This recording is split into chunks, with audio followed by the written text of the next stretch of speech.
दोस्तों, स्वागत करता हूं आपके अपने YouTube चैनल अबू इंस्पिरेशन में।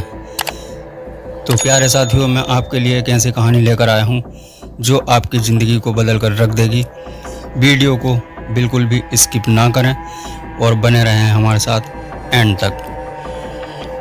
दोस्तों, गौतम बुद्ध की ये कहानी सुनने के बाद आप ज़िंदगी में कभी हार नहीं मानोगे।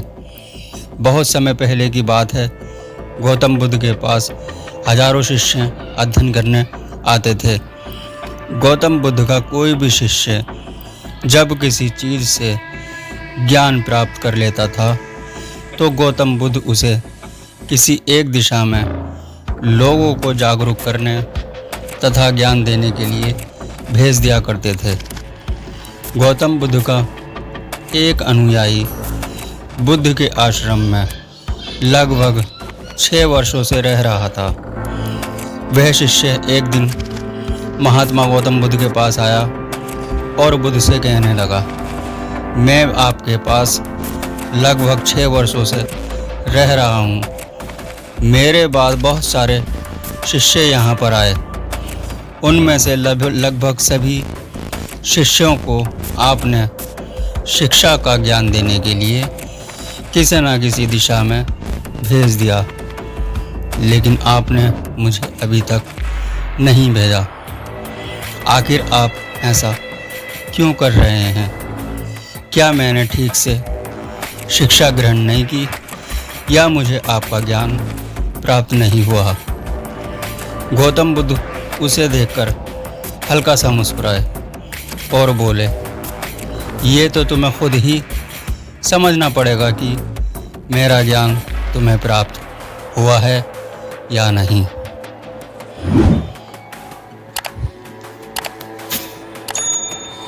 शिष्य कहने लगा, है बुद्ध, आपने मुझे इन 6 वर्षों में जो उपदेश दिए हैं वे सारे उपदेश मुझे याद हैं।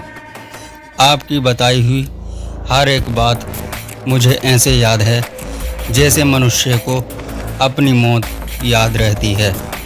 आप कुछ भी पूछ सकते हैं मुझसे, मैं हर उत्तर देने के लिए तैयार हूँ। आप मुझे एक मौका देकर देखें ताकि मैं अलग अलग दिशाओं में जाकर लोगों को अपने ज्ञान के बारे में बता सकूं। इस पर गौतम बुद्ध ने कहा, ऐसे ज्ञान की बात को याद रखने से कोई लाभ नहीं जब तुम उस आदत को खुद नहीं अपना लो, क्योंकि याद रखने और अमल करने में अंतर होता है। शिष्य ने कहा, जो भी हो गुरुवर, कृपया मुझे एक मौका देकर देखें। आप मुझ पर भरोसा करें, मैं आपके भरोसे पर खरा उतरूंगा। मैं किसी भी दिशा में जाकर आपके ज्ञान से लोगों को प्रभावित कर सकता हूँ। मैं उन मनुष्यों को ऐसी ऐसी बातें बताऊँगा जिसे जानने के बाद लोगों के जीवन में शांति आएगी और वह लोग अपना जीवन शांतिपूर्ण तरीके से जी पाएंगे। ये सुनने के बाद बुद्ध ने कहा, अभी तुम ज्ञान देने के लिए तैयार नहीं हो। जब हमें लगेगा कि तुम उसके लिए तैयार हो तो फिर हम तुम्हें खुद ही किसी भी दिशा में ज्ञान के लिए भेज देंगे। शिष्य बोला, क्या आपने मुझे इन 6 सालों में इतनी भी शिक्षा नहीं दी है कि मैं अपने ज्ञान से किसी को प्रभावित कर सकूं? बुद्ध ने कहा, ठीक है, तुम चिंता मत करो। तुम पूर्व दिशा में जाओ, वहाँ तुम्हें एक गांव दिखाई देगा। वहाँ से तुम भिक्षा मांगकर लाना और अपने ज्ञान से लोगों को प्रभावित करने के साथ साथ उनकी मदद करना। कल सुबह सूर्य निकलने से पहले तुम्हें वहाँ अकेले जाना है और शाम में आकर मुझे बताना कि तुमने लोगों की सहायता कैसे की। वह शिष्य यह बात सुनकर बहुत खुश हुआ। वो पूरी रात ज्ञान समेटता रहा और दिल ही दिल सोच रहा था कि मैं वहाँ ज्ञान की ऐसी ऐसी बातें बताऊँगा कि लोग मेरी वाहवाही करेंगे और लोगों के साथ साथ गुरुदेव बुद्ध भी मुझसे प्रभावित हो जाएंगे। सुबह उठकर उसने महात्मा बुद्ध को प्रणाम किया और पूर्व दिशा की तरफ चला गया। संध्या को जब वह वापस आया तो गौतम बुद्ध उसे देखकर स्तब्ध रह गए। उन्होंने देखा कि उस शिष्य के माथे पर चोट लगी है और उसके माथे से बहुत ज़्यादा खून बह रहा है। बुद्ध ने शिष्य के माथे की पट्टी की और पूछा, तुम्हें ये चोट किस तरह लगी? शिष्य ने कहा, वहाँ के व्यक्ति बहुत ही दुष्ट हैं, उन्हें जरा सी भी अकल नहीं है। मैं जब उस गांव में भिक्षा लेने गया तो मुझे किसी भी व्यक्ति ने भिक्षा नहीं दी, बल्कि सब मुझे वहाँ गालियाँ दे रहे थे। एक इंसान ने भिक्षा तो दी थी, लेकिन उसने नीचे फेंककर और मुझसे कहा, इसे उठा लो। मैंने उन्हें काफ़ी समझाया कि भिक्षा को फेंक कर नहीं देते हैं, लेकिन वो मेरी बात सुनने को तैयार ही नहीं थे। उन्होंने मेरे साथ मारपीट की और मुझे इस वजह से चोट लग गई। बुद्ध, आप मुझे किसी और जगह भेज दीजिए जहाँ के लोग समझदार हों और उनमें ज्ञान हो, ताकि वो इस तरह ना करें। उसने फिर से कहा कि हे बुद्ध, आप मुझे किसी ऐसी जगह भेज दीजिए जहाँ के लोग समझदार हों और उनमें ज्ञान हो, ताकि वो इस तरह ना करें। बुद्ध अपने शिष्य की ये बातें सुनकर हल्का सा मुस्कुराए और बोले, अगर दूसरे गांव के लोग भी ऐसे ही हुए तब तुम क्या करोगे? शिष्य ने कहा, हे गुरुवर, हे महात्मा बुद्ध, मैं ऐसे लोगों को कोई ज्ञान नहीं दे सकता। वह लोग मूर्ख और अज्ञानी हैं, उन्हें कौन समझाए? बुद्ध ने कहा, वत्स, वह लोग अज्ञानी नहीं हैं, बल्कि वह तो ज्ञानी हैं। उनके पास बहुत ज़्यादा ज्ञान है, परंतु उनके पास अपना खुद का ज्ञान है। अगर तुम उन लोगों को ज्ञान की हानि पहुंचाओगे तो वह कुछ तो कहेंगे ही।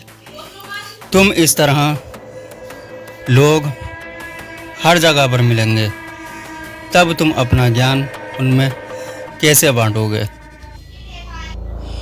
बुद्ध ने कहा, अब तुम आराम करो और कल संध्या को मेरे पास आना। शिष्य बुद्ध को प्रणाम करने के बाद वहाँ से चला जाता है।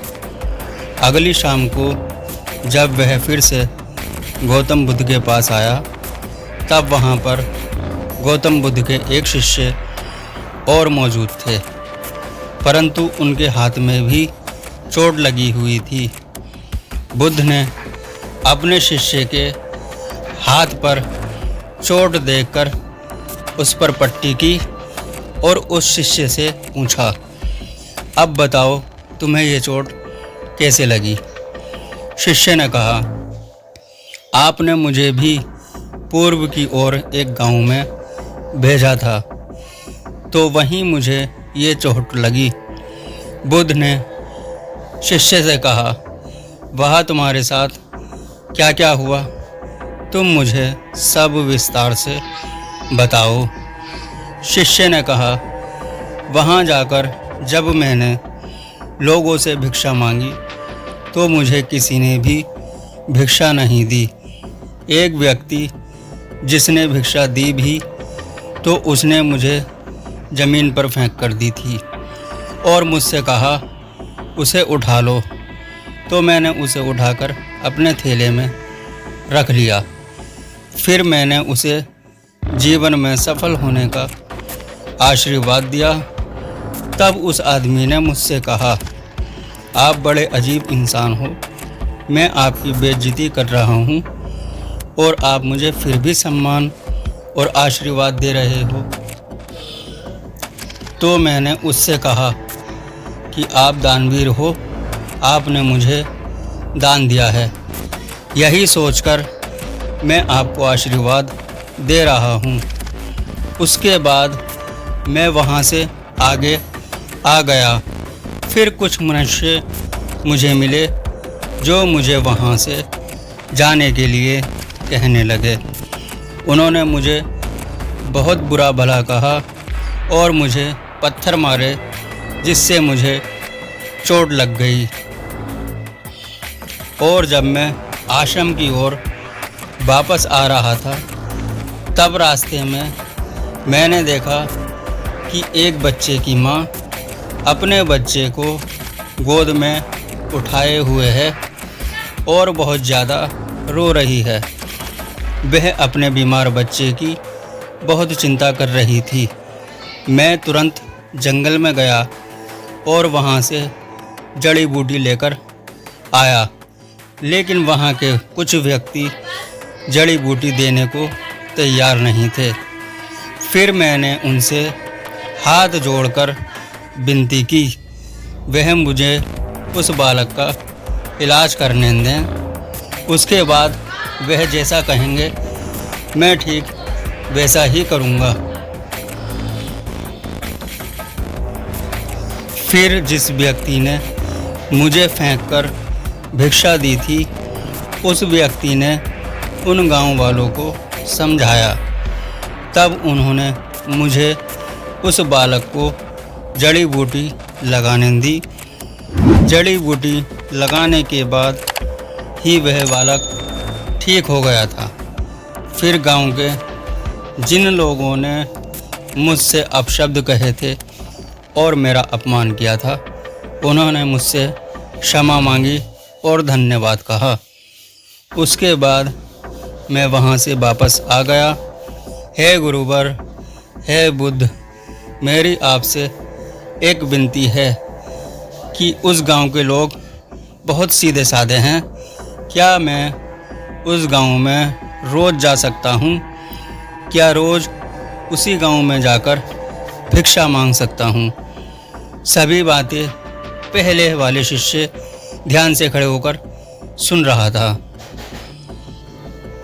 वह ये बातें सुनते ही गौतम बुद्ध के चरणों में गिरकर कहने लगा, हे बुद्ध, मेरी समझ में आ गया है कि मैं अभी इस लायक नहीं कि मैं दूसरों को ज्ञान दे सकूं। बुद्ध ने कहा, जैसा हम होते हैं दूसरे लोग भी हमें वैसे ही दिखाई देते हैं। इस कहानी से हमें सीख मिलती है कि दूसरों को बदलने से पहले हमें खुद को बदलना होगा, तभी हम बदलाव ला सकते हैं। दोस्तों, अगर आप अपने आप में बदलाव ले आए तो विश्वास कीजिए कि आप दुनिया को जीत सकते हैं। अगर वीडियो पसंद आए हो तो चैनल को सब्सक्राइब करें, लाइक करें, कमेंट करें और दोस्तों में शेयर करें। तो मिलते हैं अगली किसी ऐसी ही वीडियो में। तब तक के लिए जय हिंद।